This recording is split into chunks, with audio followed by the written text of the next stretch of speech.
বর্তমানে যারা ষষ্ঠ শ্রেণীতে আছো তোমাদের বাংলাদেশ ও বিশ্ব পরিচয় অর্থাৎ বা ওবি এই বইয়ের মধ্যে তৃতীয় অধ্যায় যেটা আছে এই অধ্যায়ে যতগুলো প্রশ্ন আছে সবগুলো প্রশ্নের উত্তর দিয়ে দিচ্ছি। এই অধ্যায়ের মধ্যে প্রথমত আছে হচ্ছে বহু নির্বাচনী প্রশ্নের উত্তর, তারপরে হচ্ছে এই সৃজনশীল প্রশ্নের উত্তর, এরপরে হচ্ছে এই সংক্ষিপ্ত প্রশ্ন।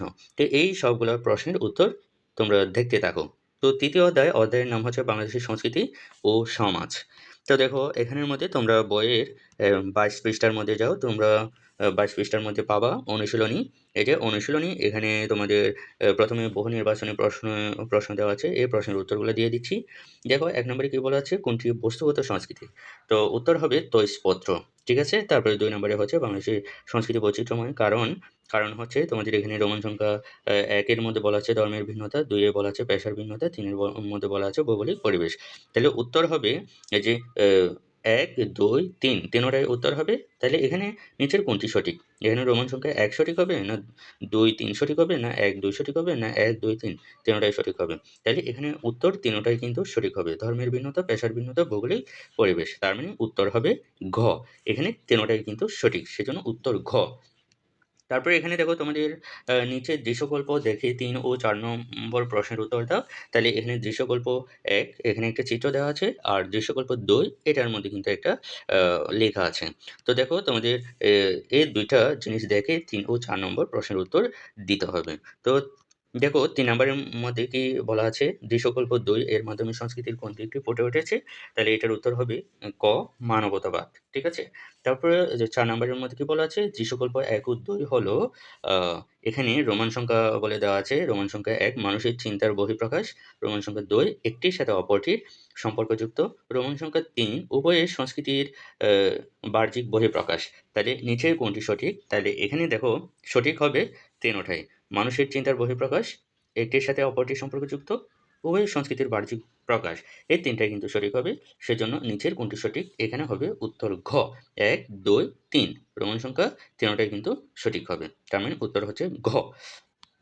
তারপরে দেখো তোমাদের বইয়ের 23 পৃষ্ঠার মধ্যে একটা সৃজনশীল দেওয়া আছে। সৃজনশীল প্রশ্ন 1 এখানে কি বলা আছে দেখো, এখানে একটা উদ্দীপক দেওয়া আছে, আর এখানে কতগুলো প্রশ্ন দেওয়া আছে। তারপর নিচের দিকে সংক্ষিপ্ত প্রশ্ন বলে 3টে সংক্ষিপ্ত প্রশ্ন দেওয়া আছে।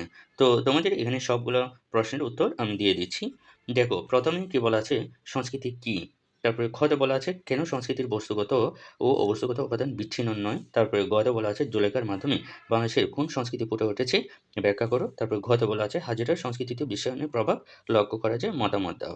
তাহলে এই প্রশ্নগুলোর উত্তর প্রথমেই দিব, তারপরে এই নিচে যে সংক্ষিপ্ত প্রশ্ন আছে সেগুলোর উত্তর সৃজনশীলের পরে দিয়ে দিব। তো দেখো সৃজনশীল প্রশ্নসমূহ প্রথমে। তো ১ নং যে প্রশ্নটা আছে এখানে ক তে বলা ছিল সংস্কৃতি কি?